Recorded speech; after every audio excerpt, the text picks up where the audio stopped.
that why you jumped onto the opportunity that Def Jam proposed? Because we've had some of your colleagues sit on the same chair, and they have argued that sometimes it's good to be independent. You see, we know that. I sometimes I just decide to speak less because I can say that I have the moral right to talk any talk. Yes. Because I will be able to match up to any colleague in this room beyond Ghana to speak industry or speak what we know.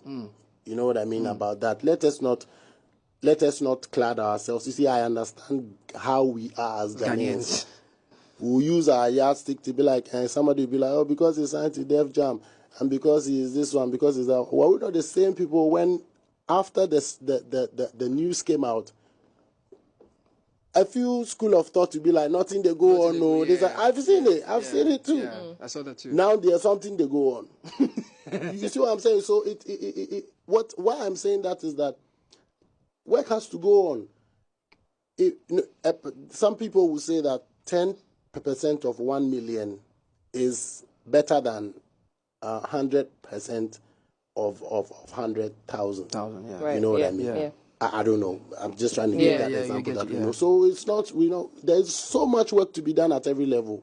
The higher you go, the more the work rate. And we want to grow out of our small spaces. We want to push. I can tell you that any Ghanaian musician would love to want to grow and get to heights as a musician. And there are processes and there are different arrangements that make that happen. Like for me to come to this studio, we have to go through the producer. You can't just walk randomly and come. There are processes. So realistically, you have to be fit. What would I be doing here if I wasn't fit enough to sit in this chair? It goes the same way. So if maybe you are not well fit yet to be able to have some certain conversations, and we know it's the truth now, you have to position yourself to be able to have certain conversations. Yeah. Right. You know what I mean? You don't just sit there. At a certain point, would be like, listen, from 2020 to 2023, I had released only 3 songs. Which two of those songs are on the album, and even so, that was towards the latter part. Yeah.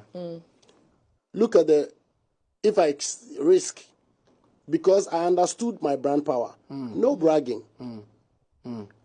Everybody was releasing music and doing stuff, but I didn't release music. If you really check, you on the road. Gidigba and therapy. No, Gidigba therapy and more of you. Gidigba therapy and more of you. More of you, recently. Exactly.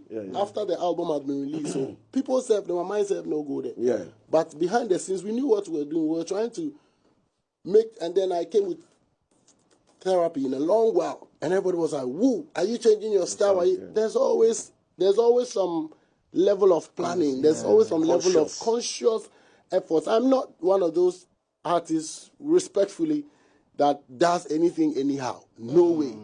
No. Because I always look at growing. What next? Listen to my craft, pay attention to my craft and see what my comfort zone is. Because sometimes when you dig into your creative space, you find gold. Sometimes when you dig, you find diamond. Another times when you dig, you find copper. Yeah. That's how I understand my creative, levels. You understand? So sometimes we find a reggae song. We understand the thing because it's a long journey as far as I'm concerned. So partnering with Def Jam, go and partner. If it be easy, do them. You jump into my next question. Go and partner.